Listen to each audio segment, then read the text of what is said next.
Pemerintah Israel terpecah soal pandangan siapa yang harus mengendalikan Gaza setelah perang. Perdana Menteri Israel Benjamin Netanyahu dan para menterinya saling memberikan pandangan yang berbeda selama berminggu-minggu. PM Benjamin Netanyahu mengutarakan sikap yang telah ia ulangi beberapa kali dalam beberapa hari terakhir. Ia menegaskan IDF akan terus mengontrol keamanan di jalur Gaza. Tujuannya untuk mencegah kelompok militan Palestina, Hamas, agar tak muncul kembali. Namun, meskipun ia bermaksud agar Israel mempertahankan otoritas keamanannya, ia tidak ingin Gaza menjadi seperti area B di tepi barat, di mana IDF bertanggung jawab atas keamanan, namun otoritas Palestina yang memerintah. Komentar tersebut dipandang tidak baik oleh pemerintahan Presiden Amerika Serikat Joe Biden yang meminta klarifikasi Netanyahu tentang niatnya. Pandangan berbeda pun disampaikan oleh Menteri Keamanan Nasional Itamar Ben-Gvir pada Minggu 12 November 2023. Menurutnya, Israel perlu mengambil kendali penuh atas jalur Gaza setelah perang. Lebih lanjut dikatakannya, jika Israel tidak menguasai jalur Gaza, penduduk selatan yang mengungsi tidak akan mau kembali. Sentimen yang sama juga diungkapkan oleh Menteri Sayap Kanan lainnya, seperti Menteri Warisan Amichai Eliyahu dan Menteri Keuangan Bezalel Smotrich. Mereka mengatakan bahwa memberikan kendali kepada otoritas Palestina atas Gaza akan sama dengan kekuasaan Hamas di wilayah tersebut.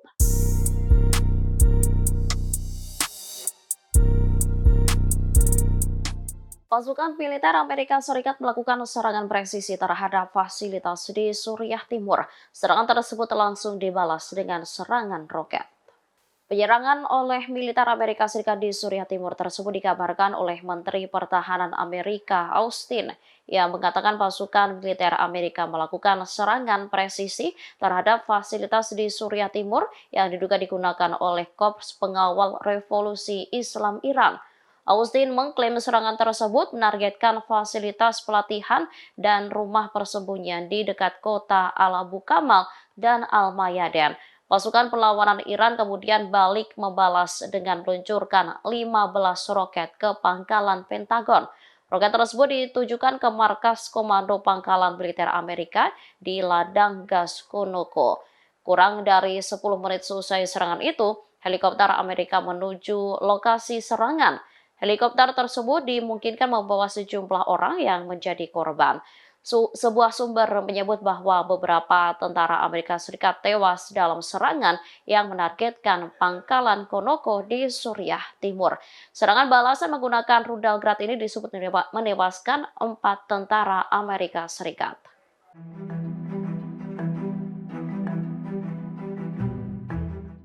Presiden Amerika Serikat Joe Biden menolak serangan lanjutan militernya ke wilayah Iran. Ia khawatir serangan tersebut dapat memprovokasi Iran untuk memperluas konflik. Pada Minggu 12 November 2023, Amerika Serikat melancarkan serangan udara terhadap 2 fasilitas di Suriah Timur. Fasilitas tersebut diduga digunakan oleh Korps Pengawal Revolusi Islam Iran dan sekutunya di Suriah Timur. Menurut laporan, jet tempur F-16 Angkatan Udara menghantam beberapa bangunan di Abu Kamal dan rumah persembunyian di Al-Mayaden. Presiden Amerika Joe Biden menolak usulan Pentagon untuk melanjutkan pengeboman mereka. Ia khawatir akan memicu konflik yang lebih luas dengan Iran. Disebutkan tindakan penanggulangan yang dilakukan Gedung Putih sangat terbatas. Para kritikus Partai Republik di Kongres dan beberapa pendukung kekuatan udara pun mengungkap pandangannya. Mereka berpendapat bahwa tindakan tersebut hanya akan mengundang serangan yang lebih sering dan mematikan terhadap tentara Amerika di wilayah tersebut. Sementara pemerintahan Biden mengklaim bahwa serangan udara Amerika ke Suriah Timur diduga untuk membela diri. Hal ini terjadi setelah Menteri Pertahanan Iran Mohammad Reza Astiani memperingatkan pada 5 November bahwa Iran akan melancarkan serangan serius terhadap Amerika jika agresi Israel di jalur Gaza tidak berhenti.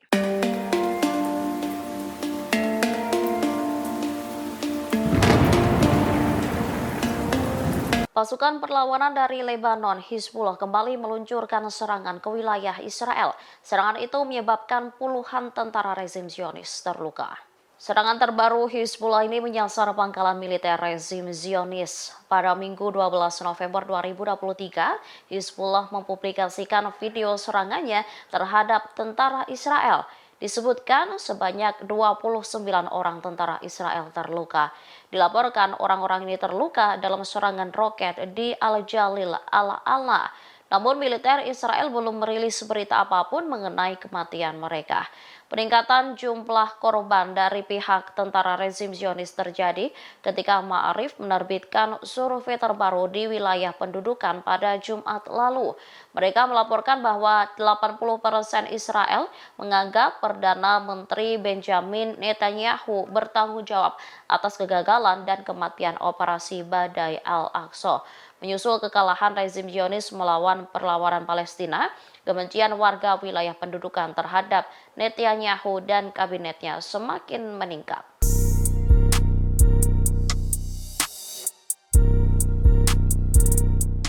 Kelompok perlawanan Islam Irak mengaku bertanggung jawab atas serangan terhadap pangkalan militer Amerika Serikat di wilayah timur Suriah.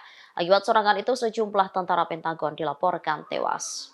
Serangan terbaru perlawanan Islam Irak itu disampaikan pada Minggu 12 November 2023. Mereka mengaku menyerang pasukan pendudukan Amerika di desa Al-Hariyeh, Al-Hadra di Suriah. Penyerangan dilakukan dengan menggunakan drone.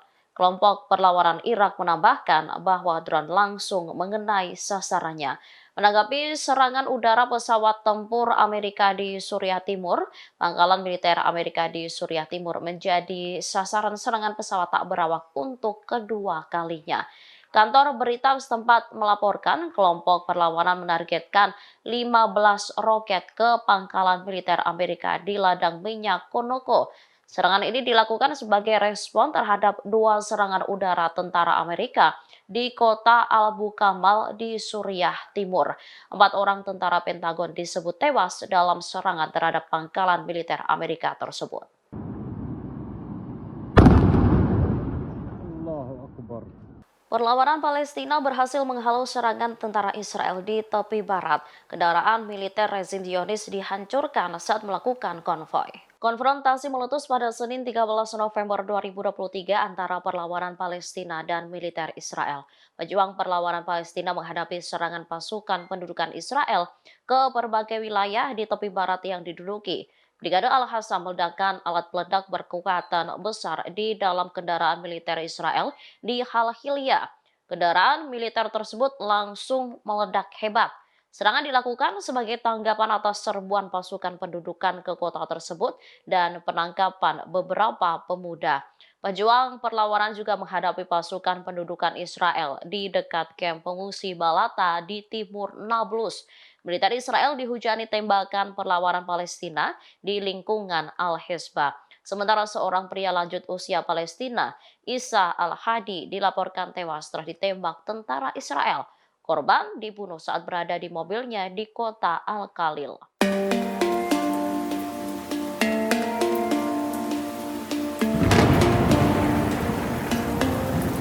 Ketua Dewan Eksekutif Hizbullah Lebanon meyakini jika Israel tak akan mampu melenyapkan Hamas.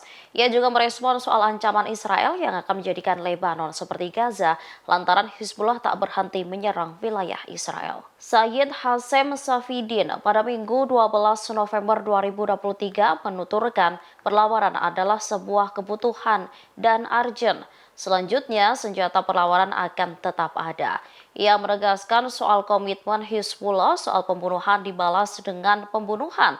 Menurut Syafidin, pihaknya saat ini tengah berhadapan dengan musuh yang tak menghargai apapun. Pada saat yang sama, terdapat dukungan politik Amerika Serikat untuk menyerang semua yang ada di Gaza. Menurut Ketua Dewan Eksekutif Hizbullah, peristiwa-peristiwa yang terjadi di jalur Gaza membuktikan bahwa tidak ada pasukan apapun di dunia ini yang bisa dijadikan sandaran.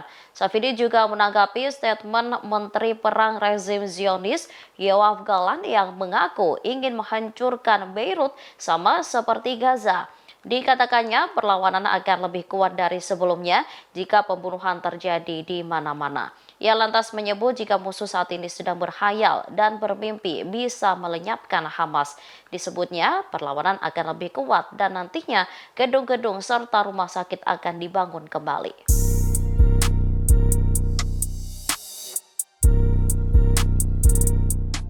Pertahanan udara Iran saat ini mulai ditingkatkan merespon ancaman yang muncul terhadap negara tersebut. Nantinya pertahanan udara itu dapat mendeteksi ancaman serangan yang masuk ke Iran.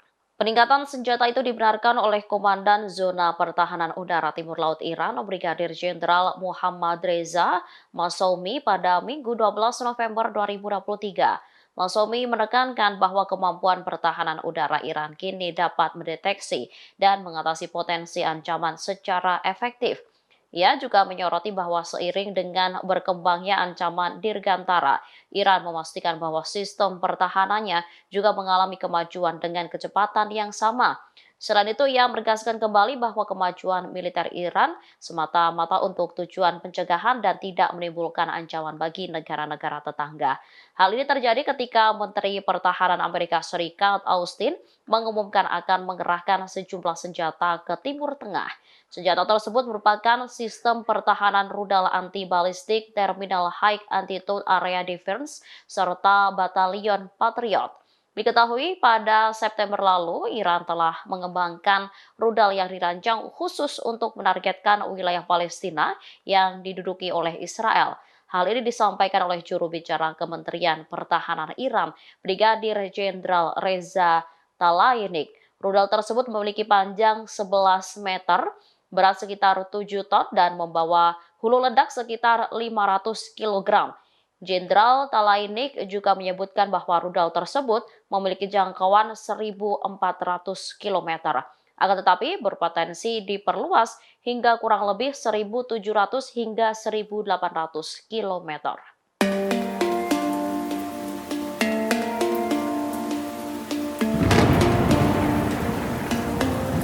Israel kembali kehilangan tentaranya di medan perang saat bertempur dengan Hamas. Angkatan bersenjata rezim Zionis mengakui sejumlah pasukan khusus serta tentaranya tewas dan terluka dalam operasi darat di jalur Gaza.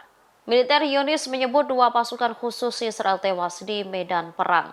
Mereka bernama Isajar Nathan dan Itai Soham yang berasal dari Brigade Komando. Sementara itu, media-media rezim Zionis juga mengabarkan salah satu personel unit Oquets terluka dalam pertempuran sehari yang lalu di jalur Gaza.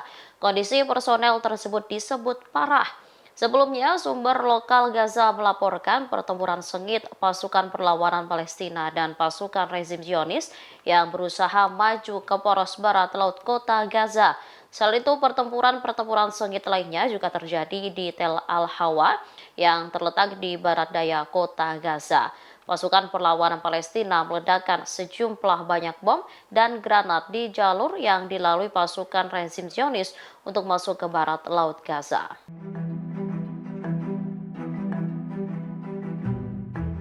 Perlawanan Islam Lebanon Hizbullah terus menargetkan posisi militer rezim Zionis hingga menimbulkan korban jiwa. Terbaru mereka merilis video yang menargetkan tentara pendudukan Israel di sekitar Barak Dovev.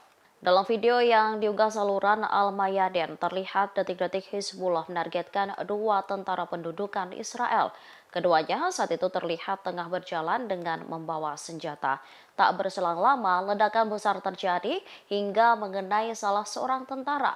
Koresponden Al-Mayadin melaporkan penembakan Israel yang menargetkan pinggiran kota Aitaroun di Lebanon Selatan.